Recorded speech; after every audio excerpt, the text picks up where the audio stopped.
Okay, so let us discuss the chapter 3, midterm topic 3, or entitled Digital Security, Ethics, and Privacy. So in terms of digital security, ethics, and privacy, it is one of the most important topics that we need to discuss for this subject.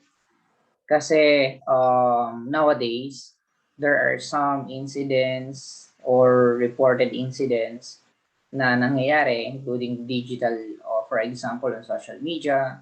We have different, the ethics problems, may mga nag-aaway na sa social media.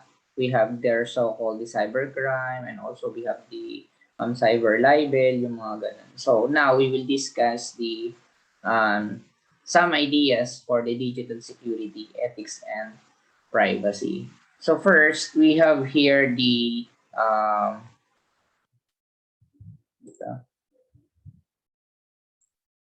digital security. When we say digital security risk, is any event or action that could cause a loss of or damage to a computer or mobile device, hardware, software, data, information, or processing capability. So, na-encounter naman natin yan madalas, yung mga digital security risks na yan, especially sa mga software. Kasi may mga ini-install tayo minsan na software or application na hindi natin alam that it can or pwede nitong ma-harm yung ating device or pwedeng may makuha sila sa ating data. So yung mga yun. Kasi kung papansinin nyo ngayon, digital era or nasa ano na tayo, technology, no, di ba? So, madalas yung mga in-install tayong software, mga applications sa mga mobile phones natin na hindi na natin madalas binabasa kung ano ba yung ina-access nila. O basta ang ginagawa na kasi natin is allow tayo ng allow. So, yun. And any illegal act involving the use of a computer or related devices generally is referred to as a computer crime. Yes, tama yun. And a cybercrime is an online or internet-based illegal act. So yung sinasabi nga natin kanina na sa cybercrime, especially sa Facebook, alam ko na gumagamit kayo lagi ng Facebook, ng Instagram, ng Twitter, yung mga yan. Nagkakaroon ng mga reported incidents o karamihan is ang nangyayari kasi may mga nag-aaway or may mga cyberbullying, yung mga yan, mga cybercrime kasi yan. So we have here in the Philippines, yung sa cybercrime law natin. So mainam yun kasi para din ma-measure or para ma-avoid, para ma-reduce din, especially mga cybercrime or mga crime na nangyayari on the internet, especially sa mga minor age. Next natin, we have the internet and network attacks. In internet and network attacks, ito yung isa sa mga madalas na nagiging issue into different websites. Kung mapapansin natin before, there are some government websites or more government websites ang nangyayari is na-attack siya. Okay, parang na-hack siya.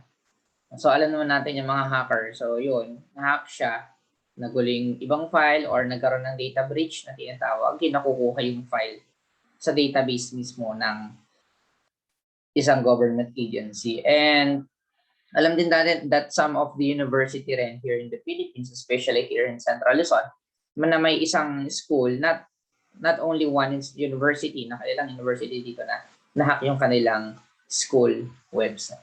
So wag na nating banggitin. Okay, the information transmitted over networks has a higher degree of security risk than information kept on an organization's premises. So kung mapapansin niyo, there are some organizations or companies na they just want only to store their personal information or their data sa company nila, dun na lang sa kanila. Okay? Nagkakaroon sila ng sarili nilang database na kung saan dun na lang nila inilalagay yung data, dun na lang nila ini-store, dun na lang nila ina-access. Okay, kasi hindi natin alam anytime kung may mag-aatake sa network natin. Kaya kung pansinin niyo may mga firewall tayo na tinatawag, 'di ba? Para maprotektahan yung ating system or yung ating database sa mga intruder or mga hacker. Yes, mas mataas ang security risk over network, kung over the network or internet kapag nagsisend tayo ng file. Kasi di natin alam sa flow of network, may mga nakakalusot na nakakapasok sa server, halimbawa ng isang company, tapos nakukuha yung mga data. Yung mga ganun. Next, malware, short for malicious software, consists of programs that act without user's knowledge and deliberately alter the operations of computers and mobile devices. Itong malware, madalas ang nangyayari kasi sa mga malware, ito yung mga software na ang ginagawa, may nangyayari or may mga ina-access to, may mga nababagong permission siya sa ating computer, especially sa computer natin or devices, kaya minsan parang mainis ka. Ba't ganito? Parang hindi ko naman ginagalaw yung tipong ba't ano nangyari sa phone ko or sa device ko. So, gano'n, na hindi alam ng mismong user or hindi mo alam. Kasi sabi nga, malware is short for the malicious software. Okay, malware, malicious software. Kung saan, ano siya, programs. Okay, na ang ginagawa niya is, iniiba niya, binabago nito yung ibang settings ng ating computer or ng device. So, ayan. We have here the common types of malware.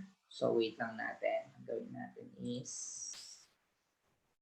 ayan. We have here the common types of malware. We have the virus, worm, Trojan horse, rootkit, spyware, and adware. Sa virus, alam naman natin, kilala natin yan, that a virus is a potentially damaging programs kung saan naapektuhan nito or nai-infect nito yung mga devices, may mga nasisira, may mga nakakorrupt na files. Sa worms naman, pag sinabi naman natin worms, ang ginagawa naman ng worms natin is dinuduplicate nito yung file. For example, minsan na nangyayari, may mga folder kayo na, ay, bakit dalawa na yung folder ko? Ba't dumadami yung mga picture? So, dinuduplicate niya. Ang tawag natin dun sa gumagawa is worm. Okay? Next naman, yung Trojan horse naman, ang ginagawa nito is, sabi dito, a program that hides within or looks like a legitimate program. So, ang ginagawa naman nito, hindi naman niya nire-replicate yung mga file sa sarili nitong storage or halimbawa hindi siya katulad ng virus na nakakapag-infect siya, na nababago yung mga file, na nabubura or nakokorrupt. Sa worm naman kasi dumadami naman. So, yung mga yon. Next natin, we have the rootkit. Rootkit naman, ang ginagawa naman nito, hinahide naman nito. Okay? So sabi dito, a program that hides in a computer or mobile device and allows someone from a remote location to take full control of the computer or device. So yung mga rootkit, kung papansinin nyo minsan parang yung Dreamweaver ba yan? So kung maalala nyo, ang ginagawa naman noon is, halimbawa naka-install sa device nyo yon, isang software, tapos I can control your software or your computer or your device. Ginagamit ito ng mga minsan ng mga administrators, halimbawa ng computer or system administrators, pag wala sila sa company, ang ginagawa nila, they can access their computer, they can control it remotely or over the network. Pero yun is a good term ng paggamit ng rootkit. But a rootkit is one of the common types ng malware. Kasi ito, ang ginagawa nito, hindi mo alam may nagbabago na pala ng mga file mo sa PC mo, may kumukuha na pala, may nagbubura na pala, may mga naglalagay na sa mga ganun.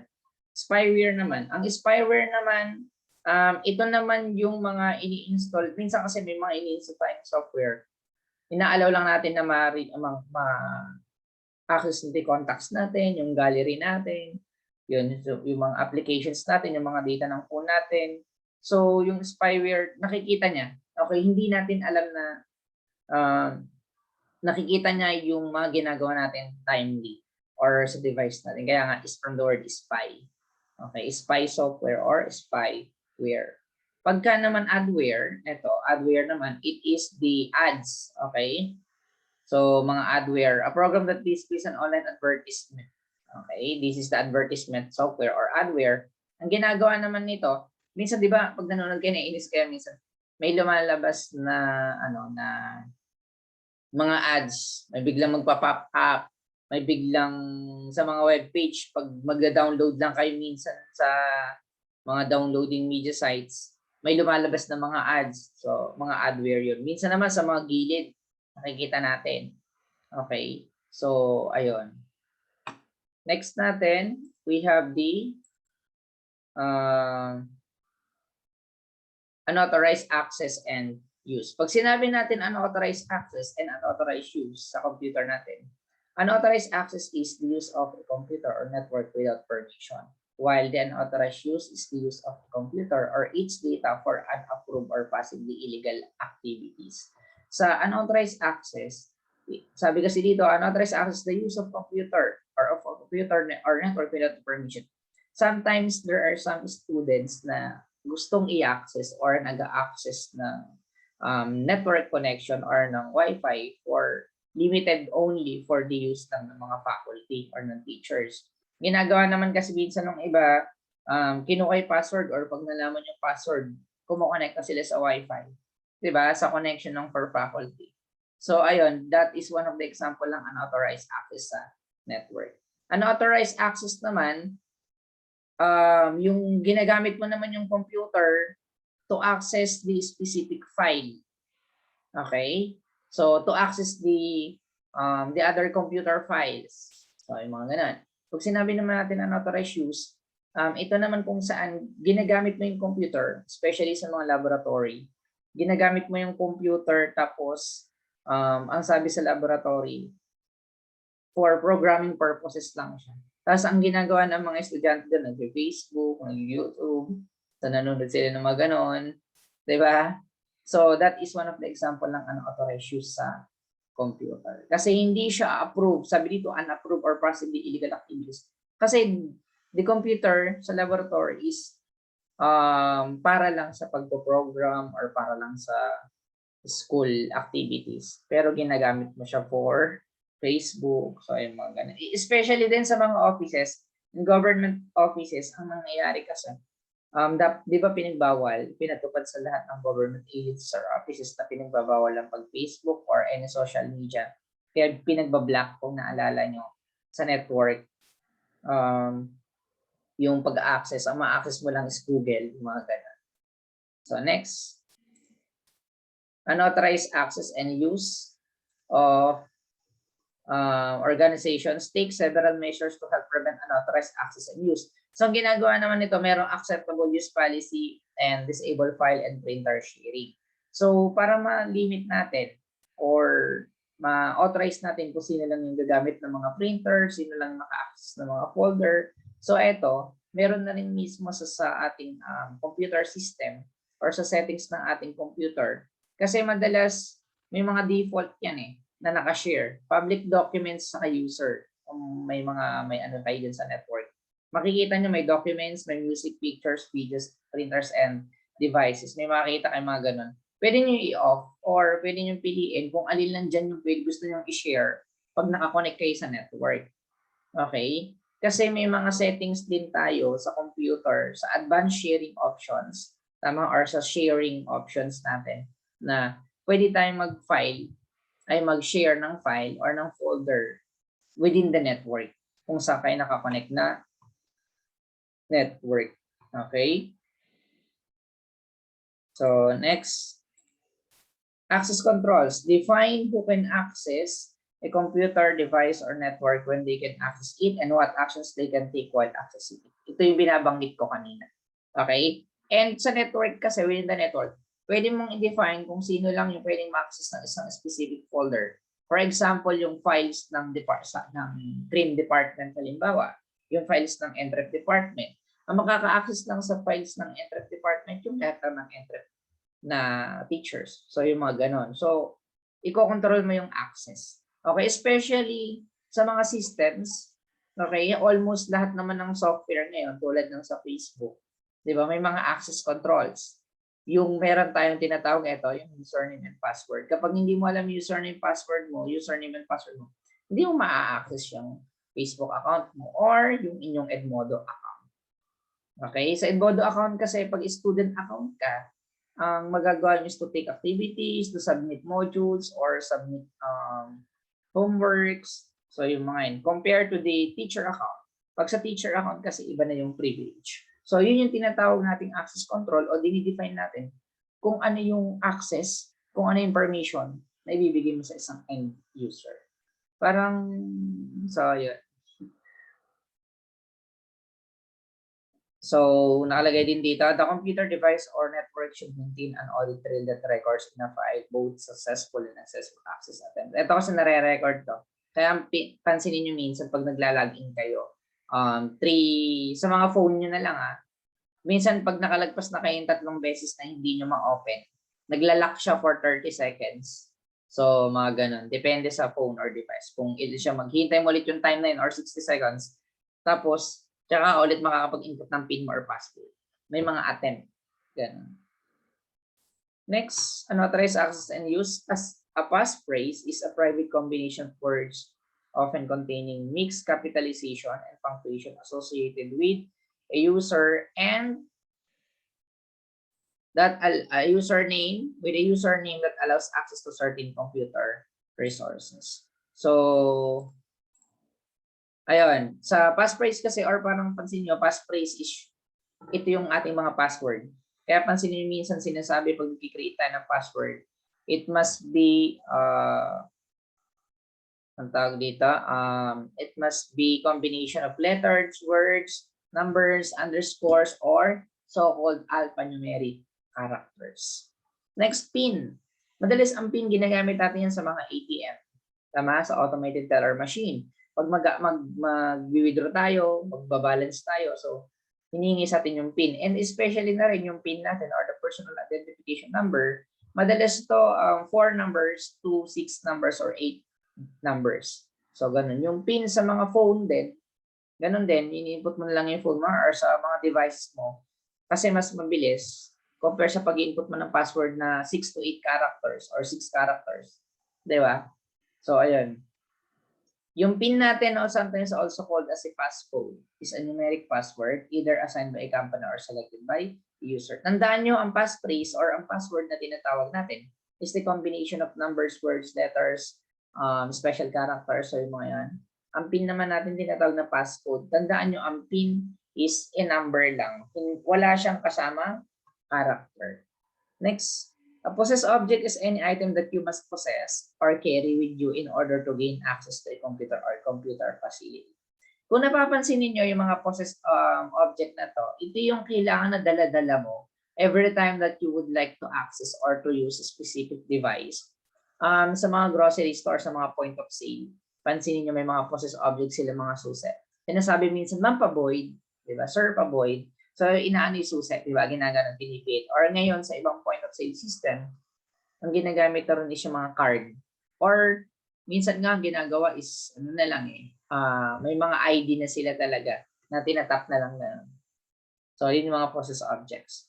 Next, a biometric device authenticates a person's identity by translating a personal characteristic into a digital code that is compared with a digital code in a computer or mobile device, verifying in the physical or behavioral characteristics. So, ang ginagawa naman natin ng mga biometrics natin, pwede kasi yung biometrics natin is yung kamay, pwede rin yung mukha, face recognition.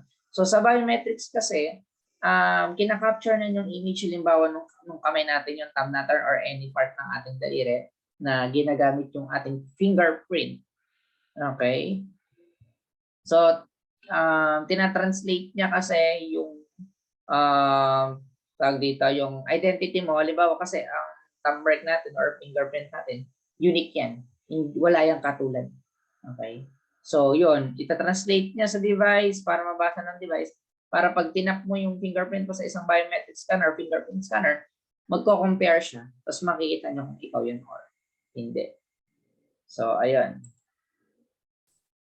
So, fingerprint reader. Pansinin nyo ang fingerprint reader class, makikita nyo siya sa mga sa LTO, tama? Mga fingerprint, kukuha na kayo ng fingerprint sa COMELEC, okay? Ayan, bagong-bagong example natin sa COMELEC, di ba? Pag nagpaparehistro kayo, kinukuha na kayo ng fingerprint or ng biometrics. Next, face recognition system. Ang face recognition system natin, kung mapapansin nyo, sa City Hall, ang ginagamit sa City Hall ng Gapan, ang ginagamit na pang time in and time out or pang check-in attendance ng mga faculty, ng mga empleyado and ng mga empleyado ng City Hall is face recognition system na siya. Next, hand geometry system naman. Sa hand geometry system, ito kung nakikita niyo ito sa image, ginagamit to sa mga sa mga fabrika, minsan, and sa mga companies din, ginagamit na rin ang hand geometry system. Next, voice verification system naman. Ang voice verification system, madalas ito iginagamit sa sa mga home automation. Yung mga voice command. Okay, for example, you want to open the door. Open the door. Open sesame. Depende kung ano yung nakaset na bibigkasin mo to take an action yung isang device or kung anong gagawin. Next, signature verification system naman. Signature verification system naman. Madalas to sa mga bangko. Bini-verify nila kung pareho ba yung pirma mo dun sa savings card mo, dun sa pinirma mo sa pagde-deposit or withdraw. May mga ganun. Next, iris recognition system. Ang iris recognition system ngayon, pansin nyo, ginagamit na yan sa or kinuha yung iris natin sa national ID. Tama, sa pagpagawa ng national ID. So, yung iris na, yung ng mata natin yung kinuha na ini-store doon. Kasi, ang lang naman dyan sa iris recognition system, paano daw yung mga ganito, ganyan, may mga disabled yung mata. Kaya nga meron tayong isa is yung fingerprint. Okay, and yung face. So, yung mga yun. And also the signature verification system. Yun lang ang kulang sa ating national ID. Wala siyang signature. Next, digital forensics. Pag sinabi natin digital forensics, is the discovery, collection, and analysis of evidence found on computers and networks. Kung titignan nyo, the digital forensics, sobrang laki ng role niyan ngayon. Especially, there are more and more every day, tumataas na dumadami yung cybercrime. Diba? Yung mga human trafficking or mga mga cybercrime, yung mga hindi magagandang gawain sa internet, especially sa Twitter, sa mga different websites na na-access natin or ginagamitan natin ng internet. Many areas use digital forensics. We have the law enforcement. Yes, sa pagpapatupad ng batas.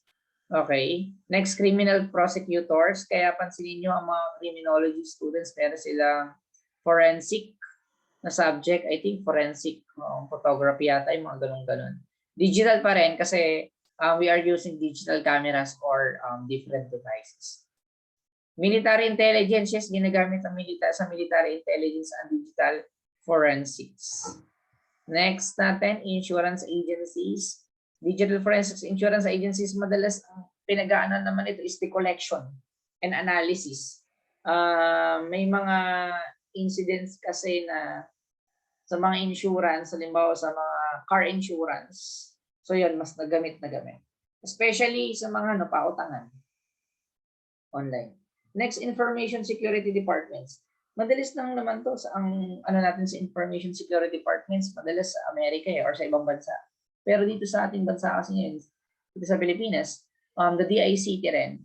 So, ang digital forensics is malaki na rin ang role sa kanila in terms of identifying kung sino yung mga nag-access nito, sino yung mga gumalaw nito, sino ba yung gumamit nito. So, yung mga yan. Naka-under pa rin siya sa unauthorized access and use. Next, software theft naman tayo. Ang software theft naman, nangyari to is yung steal software media, intentionally erases programs, illegally registers and or activates a program, and illegally copies a program. Mga software theft, madalas yan.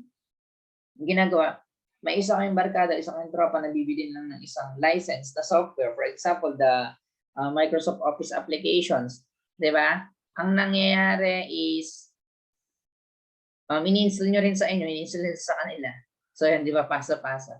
So, software theft. And minsan naman ang ginagawa sa mga company, kapag may nakita kayong mga application or software na pwede nyo i-install, is kinakopy nyo siya. So, yung mga illegal copies ng mga program. And yung mga activator, mga activation key, yung mga yun. So, yung mga Next, information theft naman occurs when someone steals personal or confidential information. Sa inyo madalas ganito sa information theft or nakasama siya sa cybercrime. Kasi yung information theft natin, kaya pansin niyo sa Facebook, Nilalagay natin yung picture natin, nilalagay natin yung mga information natin, sa type ng anak, yung birth date natin, yung address natin, yung work natin. Nilalagay natin lahat ng information natin kay Facebook. Yun ang nagiging misconception kasi social media yun, nakikita ng public. Okay, kaya matuto tayo na para hindi tayo nagkakaroon ng mga gumagawa yung iba ng daming account, ginagaya yung Facebook account mo kasi nagkakaroon ng information theft. Kinukuha nila yung data mo mismo sa Facebook mo, tapos gagawa sila ng kamukha ng Facebook mo. Pwedeng iba nila yung pangalan or pwedeng same na name. So yung mga yun, may mga information theft sa Facebook kaya or sa mga social media accounts nyo. Kaya mag-ingat kayo sa paglalagay ng mga information kasi hindi naman yan resume eh. Or hindi naman yan personal data sheet na isasubmit mo kay Facebook or sinasabit mo sa lahat ng tao na nakakakita. So ilimit din natin kung ano yung mga dapat na nakikita lang ng ating mga friends or ng public. So yung mga yun. Kaya pansinin nyo kay Facebook, mayroong nakalagay na kung sino na makakita is pwedeng friends, friends of friends, public, or only me. Yan, pwedeng kayo lang yung makakita. Next, encryption. It is one of the best important or most important thing na pwede nyo gawin is to encrypt. Okay? It is a process of converting data that is readable by humans into encoded characters to prevent unauthorized access. Sa encryption kasi madalas, sa mga passwords nyo or password nyo, ini-encrypt yan pag nakasave sa database. Nag-iiba yung letra. For example, ang ginawa is Pogi. Ganun. Pogi ako. Ganun. Pagka nakita nyo sa database yan, hindi yan mismong word na nakalagay na Pogi ako. Naka-encrypt yan. May mga nakalagay dyan na mga special characters. Pwedeng may A, may numbers, ganun. So, hindi mo siya maintindihan kung ano talaga yung password. Kasi nga, encrypted. May mga file din na naka-encrypt. Okay? May mga file din na naka-encrypt kung saan lalagyan mo muna siya ng password bago mo siya ma-open. Next, hardware theft and hardware vandalism. Ito yung isa sa importante nating ma-identify din na ang hardware theft is the act of stealing digital equipment, while on the other hand, the hardware vandalism is the act of defacing or destroying digital equipment. Sa mga laboratory, kung papansinin nyo, sa mga school laboratories, minsan ang ginagawa ng iba, kumukuha, stealing. They are stealing the mouse. Nung sa computer sa laboratory, may mga kumukuha ng mouse, may kumukuha ng keyboard, di ba? Yung mga ganun. Minsan, pag sa bahay nila, kulang yung pindutan ng keyboard nila, binabawasan nila yung letra ng keyboard, inuuwi nila sa bahay nila. Yung mga ganun. Tapos yung mga camera, mga video cam ng mga hardware sa mga laboratory. Next, hardware vandalism naman is the act of defacing or destroying digital equipment. Ang ginagawa naman ito sa hardware vandalism is dinideface mo or sinisira mo yung mga hardware or equipment sa laboratory. For example na lang yung mga computer, sa keyboard na lang dinideface mo siya. For example, ang ginawa mo is inalphabetically arrange mo yung keyboard. That is hardware vandalism. Okay? Ang ginawa mo yung monitor or yung keyboard, sinulat-sulatan mo. Nag-drawing ka ng yung ganon, tapos may dalawang billets, may ganon. O, di ba? So, hardware vandalism yung mga yun. So, yun ang huwag natin gagawin. Kasi, nakakasama yan sa atin. And especially, there are some point na yung mga ginagawa natin ganon, nakakasama sa performance or sa function ng isang device. Especially yung keyboard, pag ginawa mo alphabetically arranged, tapos hindi mo kabisado yung keyboard, magugulo ka. Tama? So, yan. Next. Technology ethics. Ang technology ethics are the moral guidelines that govern the use of computers, mobile devices, information systems, and related technologies. And information accuracy is a concern. Not all information on the internet is correct. So, dito muna tayo. Technology ethics, ito yung mga guidelines or may tinatawag tayong netiquette. Okay? The proper use of computer, the proper way of sending messages, yung mga etiquettes natin. Okay? May ethics tayo. Kailangan, pag nagsisend tayo ng mga assignments sa teachers natin or nag-message tayo sa kanila, so gamitin natin yung proper way of using the technology. Although, sige, gumagamit tayo ng different technology. We have different social media sites, especially ang Facebook, gamit na gamit yan. Siyempre, meron din tayong technology ethics na tinatawag. Yung, kumbaga, yung moral guidelines na kailangan natin sundin. Hindi basta gagamitin natin siya. Okay? So, next natin, nakalagay dito, not all information on the internet is correct. Yes, especially, sinasabi ng karamihan, the Wikipedia is not reliable source of information kasi nga pwede mo siyang i-edit. Okay? Kaya karamihan ng researcher, lahat karamihan ng mga teachers sinasabi, huwag kayong kukuha sa Wikipedia. So, ganun yung ginagawa. Kasi nga po, hindi naman lahat ng information sa internet is tama, especially the different news. Di ba may mga fake ngayon, may mga trolls na tinatawag, ewan ko sa kanila. So, yun. And may mga wrong information na pinapakalat sa internet. O, si ganito daw, si ganyan. O, lalo na sa Facebook, alam na alam ko. Dahil mas marami kayong time mag-Facebook kung para mag-aral. Okay? Hindi naman lahat. Karamihan lang. So, mag-ingat tayo sa mga information na nakukuha natin sa internet or sa web. Next, intellectual property, we have the copyright and digital rights management. So, nandito na tayo sa ethics and society. So, the intellectual property refers to unique and original works such as ideas, inventions, art, writings, processes, company, and product names and logos. So, sa intellectual property, madalas to, yung mga logo na lang, halimbawa, yung logo ng SM, ginaya mo. Okay? So, intellectual property yon.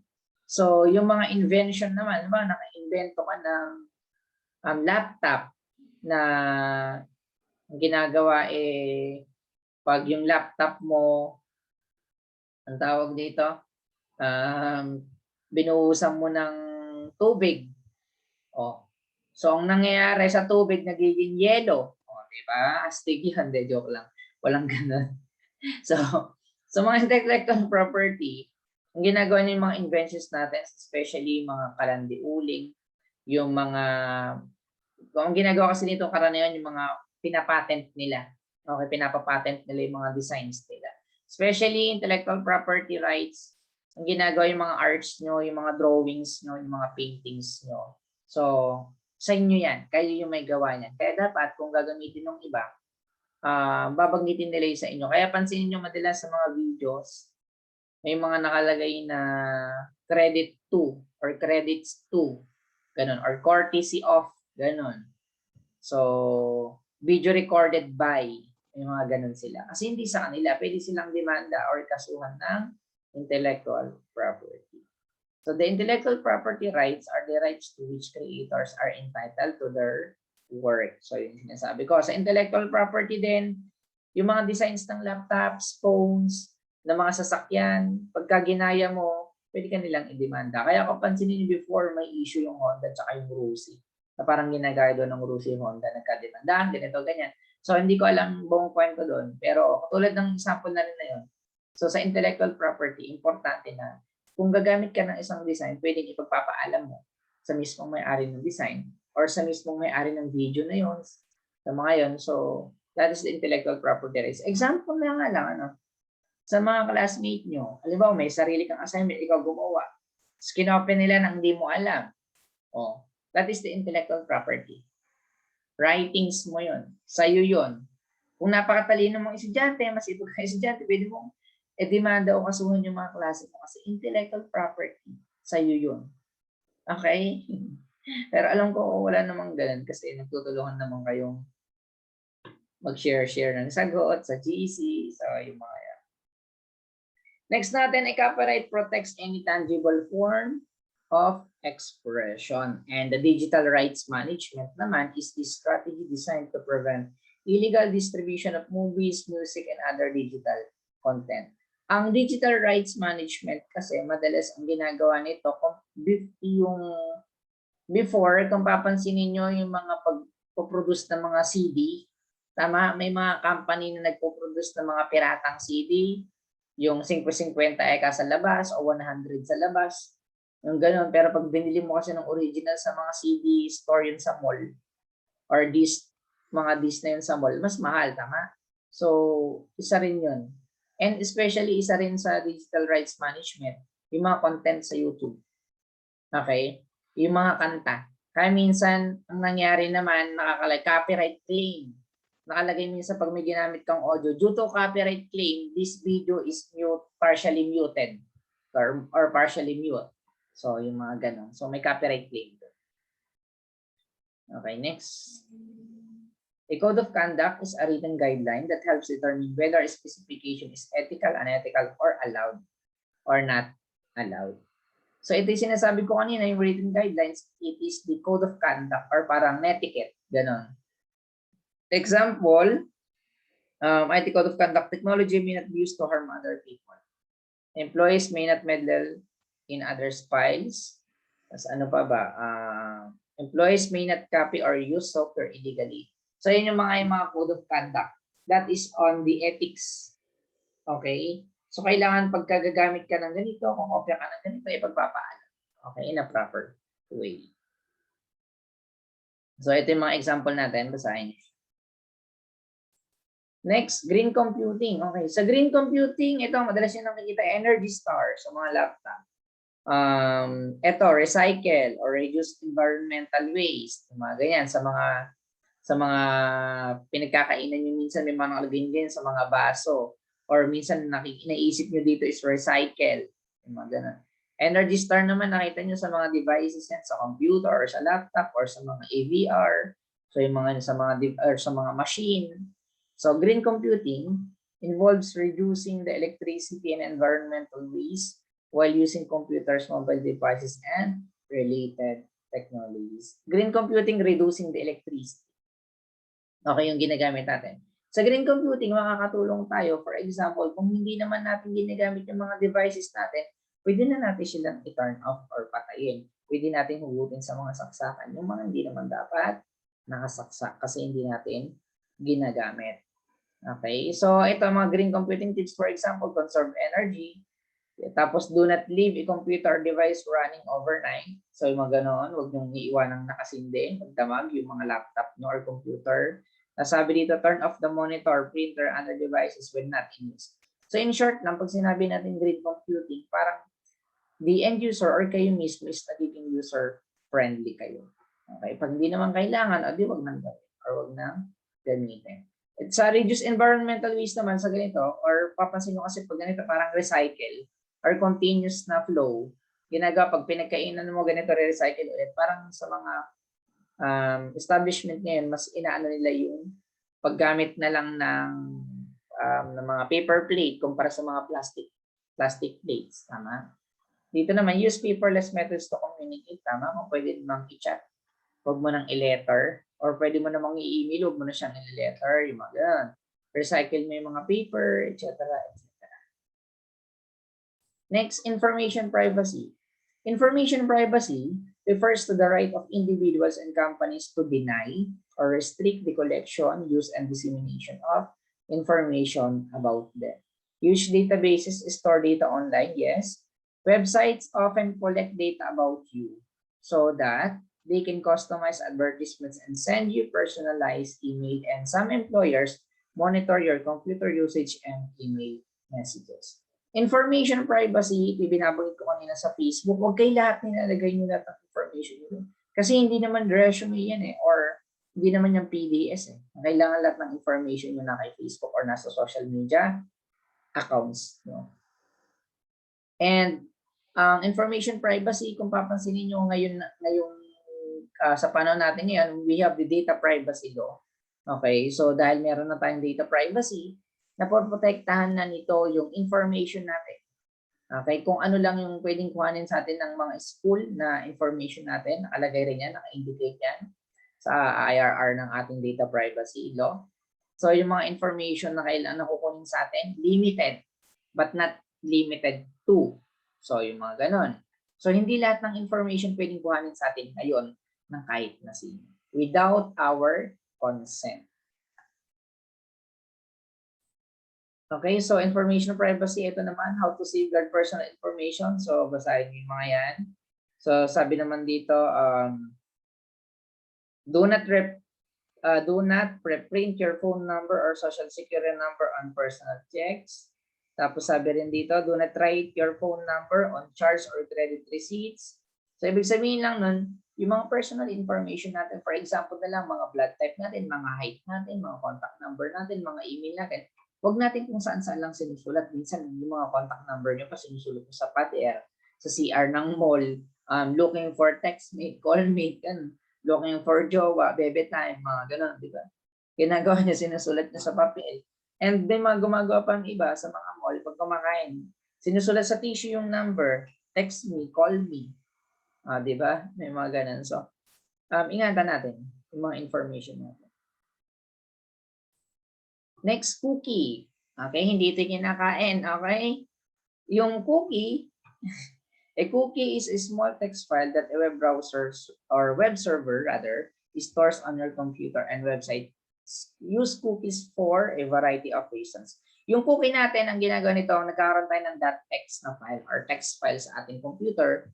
Kaya kung mapapansin nyo minsan kapag nagpupunta tayo sa mga websites, kung ano yung madalas na hinahanap nyo, for example sa Shopee, madalas na hinahanap nyo na item sa Shopee, sa app na Shopee or sa Lazada, yun yung nakikita nyo sa sa mga Facebook app ay ads. Diba? Yung mga ganun, kung ano yung madalas nakikita nyo. And yun din yung madalas na nagpa-pop up pag nag-open kayo nagbabrowse kayo ng mga items. So, website or cookies allow for personalization. Store usernames and or password. Yes, dito na i-store sa text file or sa cookie file sa ating device yung mga username and passwords natin. But encrypted. Okay? Assist with online shopping. Ito sinasabi ko kanina sa mga shopping, Lazada, Shopee, yung mga yan. Sa Amazon, yung mga ganun. Next, track how often users visit a site. Ito. Kaya pansin nyo minsan, pag nag-open kayo ng mga website, accept cookies. Tama? May nakalagay sa baba, this website is collecting cookies, blah, blah, blah, blah. Tapos lalagay nyo doon is agree. Ganon. Kiniklik nyo yung agree or allow. So, yung mga ganon. And target advertisements din kasi kapag alam nila na ito yung madalas na hinahanap mo sa mga websites, sa mga shopping online shopping, yun yung madalas na nabibigay nila sa yung mga ads. So, yun, connected naman yung mga. So, how cookies work? So, ito na yun. Next. Phishing. Hindi ito pangingisda. Hindi kayo nangingisda. Pero in terms of phishing kasi parang ganun din. Phishing kasi is a scam in which a perpetrator sends an official-looking email message that attempts to obtain your personal and or financial information. With clickjacking, an object that can be tapped or clicked on a website contains a malicious program. Madalas class sa mga phishing or sa mga scam, may mga website minsan na may mga kiniklik kayo, okay, sa mga Facebook. Pag clinic nyo, maglalabas doon na you need to log in your Facebook. Mag-i-insert ka or mag-i-input ka ulit ng username mo tapos password. Titignan nyo lagi nasa taas, yung nasa URL. Okay? Nasa may address bar. Kapag hindi nakalagay doon is www.facebook.com/login, ganon-ganon. Hindi siya tang sa Facebook. Okay, minsan makikita nyo sa taas, kamukhang-kamukha siya ng page. Pag maglalagin kayo ng Facebook, na maglalagay kayo username password, kamukhang-kamukha siya, pero tignan nyo yung URL, yung address bar. Iba yung website na mapaglalagyan ng Facebook nyo. Yun yung isa sa nangyayari na maraming nahahack na Facebook account.